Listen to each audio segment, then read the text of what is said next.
Bonjour, bonjour, bienvenue sur le plateau de Bâti-Journal TV. Nous sommes toujours à Paris, Forum Bois Construction, et toujours dans ce magnifique bâtiment du Palais éphémère. On va parler maintenant surélévation bois avec mes trois invités.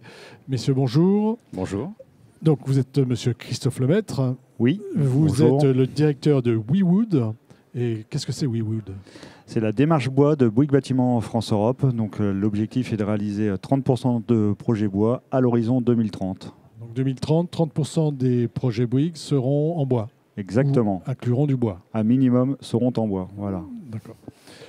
À côté de vous, monsieur Sébastien Nerva.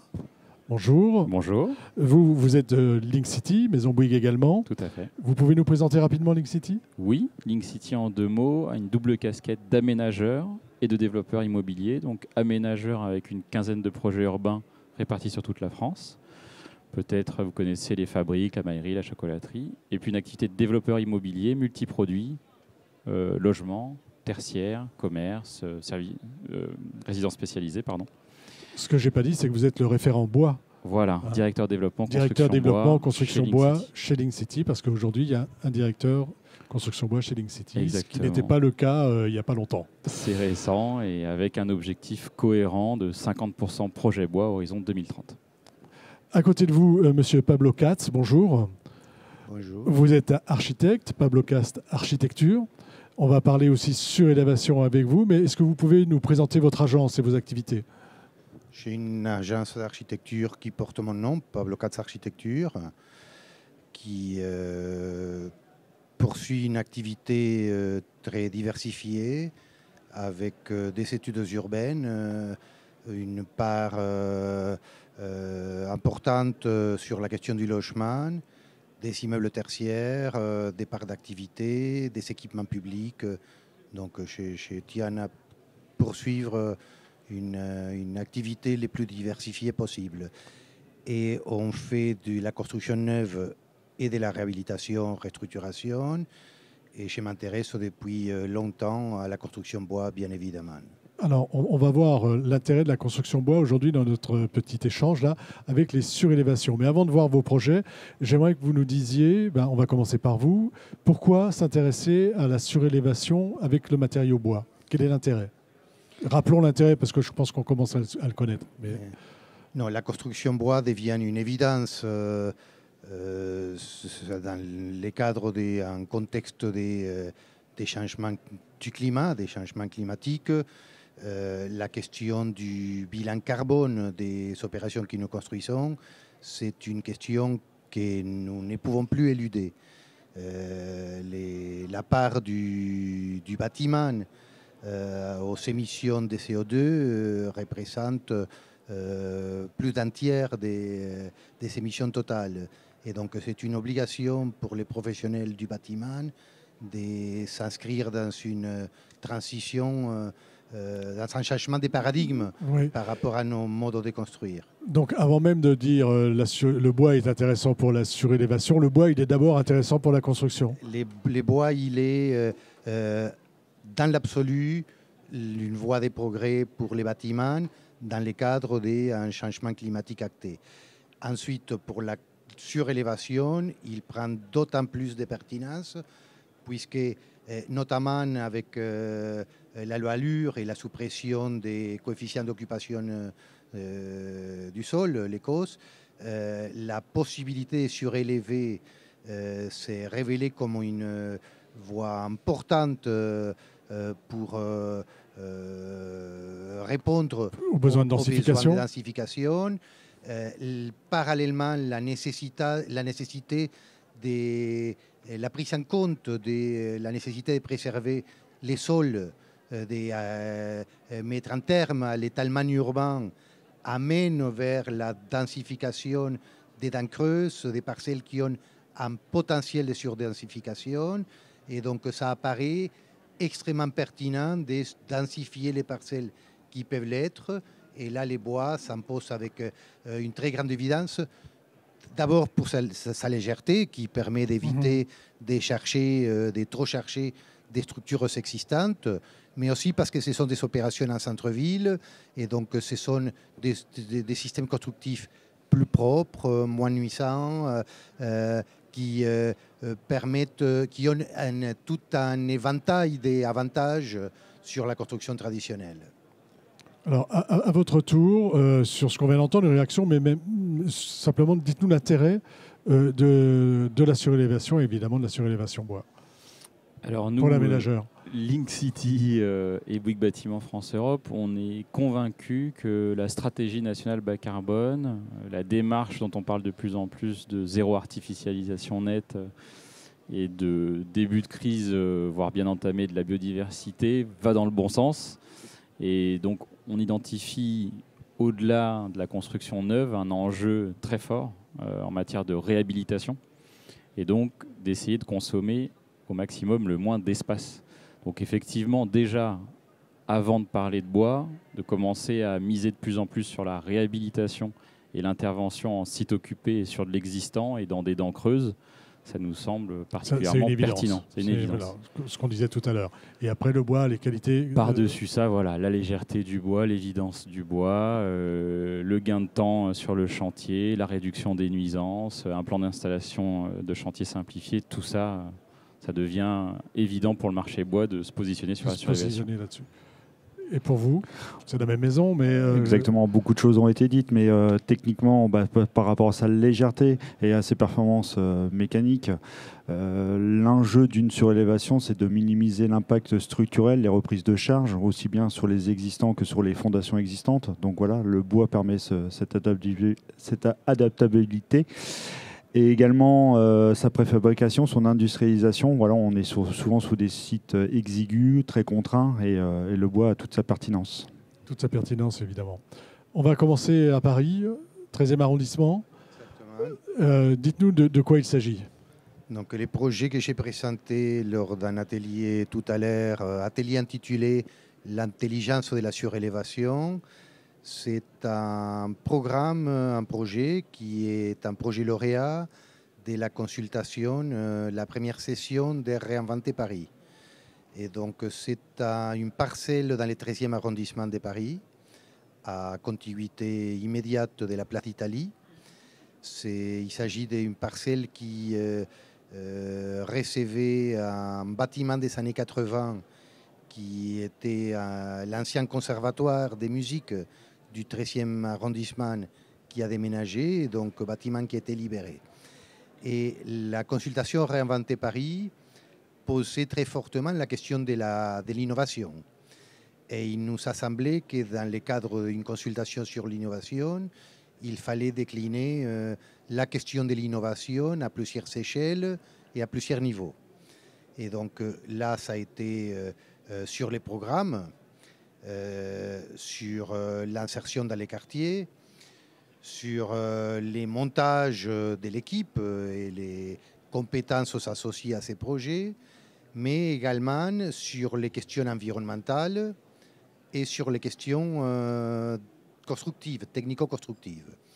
Et donc, sur un site sur lequel la plus grande majorité des concurrents avait proposé une démolition-reconstruction, il nous a semblé que ces bâtiments des années 80 pouvaient être emblématiques. Ça a été dit tout à l'heure, on est obligé de penser maintenant conservation, restructuration, transformation. Il faut sortir de la logique de la démolition-reconstruction, y compris pour les raisons qu'on a avancées précédemment. L'impact carbone d'une démolition-reconstruction est entre 10 et 15 fois supérieur à celui d'une restructuration-extension. Et donc, nous avons fait ici les choix de conserver les bâtiments existants et de densifier la parcelle, tel qu'on vient de l'énoncer. Et donc, on a, sur un bâtiment qui avait 3 niveaux, un sous-sol, un rez-de-chaussée et un premier étage, dans lequel on a logé 3 CRP, 3 équipements recevant du public des 3 catégories différentes. On a monté 3 étages supplémentaires en construction tridimensionnelle, 3D, bois, préfabriqués hors site et ramenés par des convois exceptionnels et montés en 6 nuits sur place. Sur place.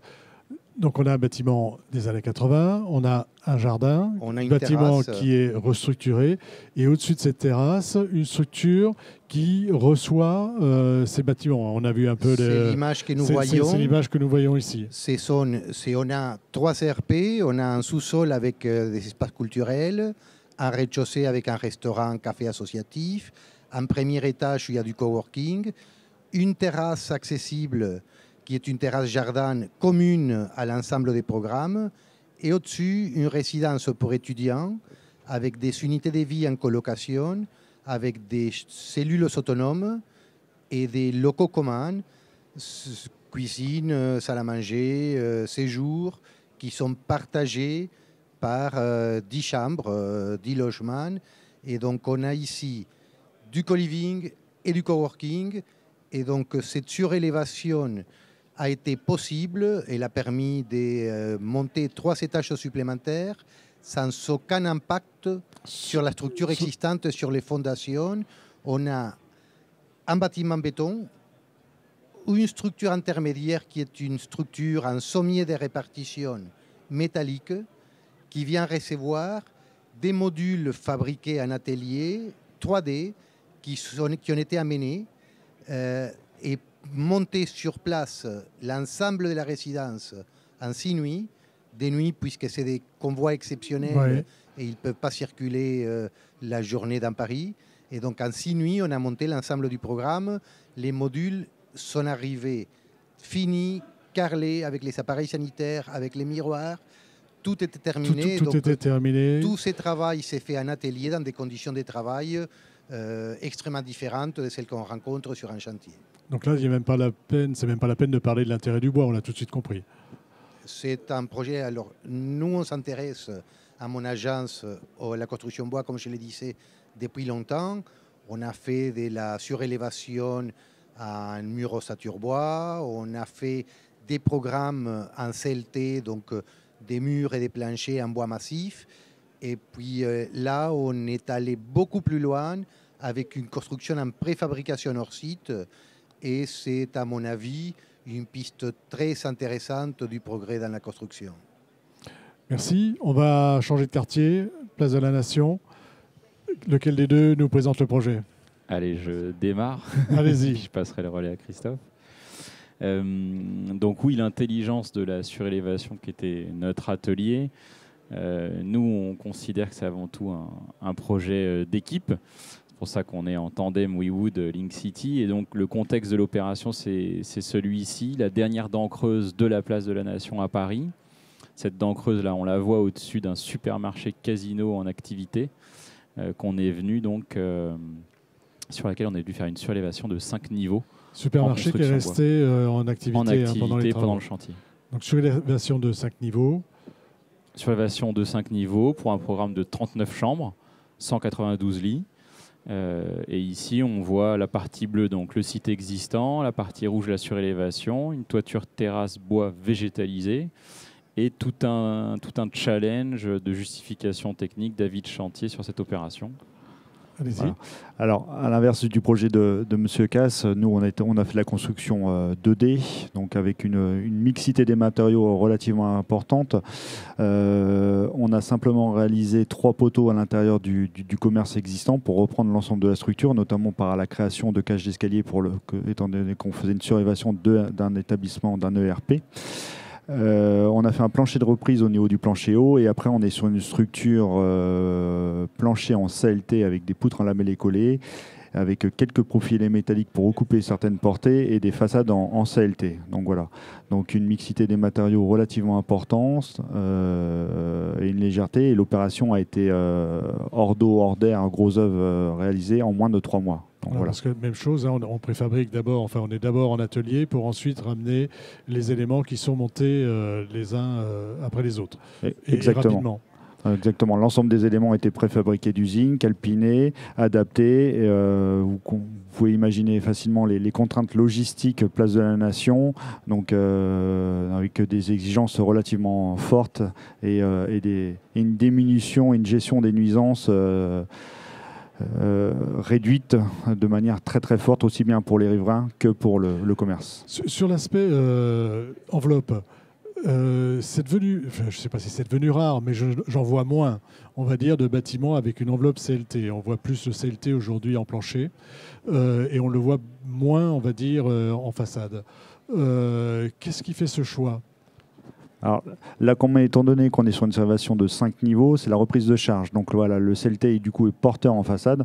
Si on avait été en mur ossature bois, on aurait une structure poteau-poutre et donc un aménagement intérieur un petit peu différent. Donc voilà, le choix a été porté du coup de travailler. C'est permettre d'avoir une structure porteuse en façade. Porteuse de manière linéaire et sans avoir des écoinçons des poteaux. Voilà. Qu'est-ce qu'on a mis sur le CLT ? Alors une façade minérale en enduit Sto-Ventec, donc complètement en lit minéral, aussi bien sur la façade rue que sur la façade arrière. Donc, voilà. Est-ce qu'on aurait pu construire ce bâtiment en béton ? Absolument pas. Absolument pas. La descente de charge aurait été trop importante au niveau du plancher de reprise. Là, il n'y a que la légèreté du bois qui permettait de réduire la reprise structurelle sur l'existant. Voilà. On n'aurait pas pu maintenir le commerce existant en faisant une surélévation en béton. Il y aurait eu trop d'incidence sur le commerce.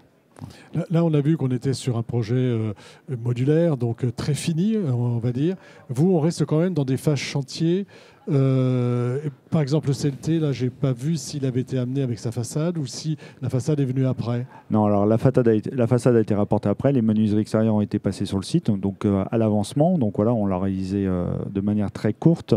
L'opération a été relativement courte pour une surélévation et la complexité. On a fait l'opération, y compris pendant la crise Covid, le premier confinement, on l'a réalisé en 16 mois. Donc voilà. Sachant qu'il y a quand même un challenge sur l'existant relativement important, notamment de diagnostic et de précision. Voilà. On n'a pas cité les architectes ni les bureaux d'études. Alors les deux agences d'architecture, JBMN et puis l'agence Pellegrin. D'accord. JBMN sur la conception et Pellegrin sur l'exécution. Et le constructeur ? Le constructeur Bouygues, donc on a développé la pose en production propre. C'est le BET Emery qui nous a fait toutes les études d'exécution et c'est KLH qui nous a fourni le CLT sur cette opération. Et le concept WeWood dont vous nous avez parlé tout à l'heure, on est dedans là ? On est complètement dedans. Donc ça, c'est un chantier qui a été géré par les équipes d'Habitat Social, donc qui est une unité opérationnelle de Bouygues Bâtiment Île-de-France. Et nous avons accompagné cette unité à maîtriser la structure bois. Donc voilà. Alors, on parlait d'intelligence de surélévation. Juste avant, on a parlé de l'architecte, on n'a pas parlé de l'entreprise, des entreprises. Est-ce que vous pouvez nous citer les entreprises qui ont participé et bureaux d'études ? L'entreprise, c'est Artis Construction. Les bureaux d'études, on a travaillé avec plusieurs bureaux d'études, ITF, Silva. On a deux promoteurs regroupés dans une SAS, Sasri, les relais d'Italie. Et puis, c'est une opération qui est réalisée par un promoteur qui va en VFA et l'RIVP, qui va être les propriétaires finaux, qui donne en gestion la résidence pour étudiants à sa filiale Eneo et les 3 RP du socle dans les bâtiments existants à une structure qui s'appelle Digital Village, qui va animer l'ensemble des équipements. Alors, on vient de voir avec vous là, ces deux opérations. Donc, on parlait d'intelligence de la surélévation. Vous n'avez pas 4 heures, mais vous avez 1 minute chacun pour me dire en quoi vous voyez de l'intelligence. Où est l'intelligence dans les deux opérations qu'on vient de voir ? Minimiser l'impact structurel, donc ça forcément en termes de gestion, notamment locative, c'est relativement important. Et économiquement, la viabilité d'une surélévation, l'intelligence, c'est de minimiser l'impact structurel existant. Voilà. Même réponse. Même réponse, réduction des charges. On dit souvent que le bois est 4 à 5 fois moins lourd que le béton armé. Donc ça, il y a aussi de l'intelligence dans le choix de ce matériau. Et puis bien sûr la réduction des émissions carbone et le stockage carbone au passage du choix de ce matériau sur de la surélévation. Un matériau d'ingénierie. Allons-y sur l'intelligence. C'est tout ce qui a été dit, mais ça m'amène peut-être à ajouter ce qu'on a dit au préalable sur tous les avantages, multiples avantages du bois, Mais ça m'amène à peut-être préciser en complément que justement ce type de système constructif est intelligent parce qu'il fait appel à de l'intelligence. C'est-à-dire que ça nécessite des études beaucoup plus précises, une bien meilleure maîtrise de la conception et permet, par voie de conséquence, une meilleure maîtrise du chantier, plus de précision, moins de déchets, des matières, des matériaux. Donc tous les processus, même les outils de communication avec des entreprises qui travaillent les bois, les BIM, la maquette numérique, prennent beaucoup plus de pertinence, et plus on pousse la logique de l'industrialisation telle qu'on les voit dans les projets que j'ai faits, plus ces outils deviennent même indispensables. Et donc il y a de l'intelligence dans l'utilisation du bois, mais il y a de l'intelligence dans l'ensemble du processus qui amène à l'utilisation du bois. Voilà. Et ici, en l'occurrence, surélévation. Vous êtes d'accord ? Tout à fait. Tout à fait. Alors, ce sera le mot de la fin. Merci. Merci à vous d'être venus sur le plateau de Bâti Journal donc, pour nous parler de surélévation intelligente avec le bois. Une émission à retrouver sur notre site Bâti Journal TV, bien entendu, et sur les sites de nos partenaires que sont France Bois Forêt et le Forum Bois Construction. Merci à vous, messieurs. Merci. Merci beaucoup.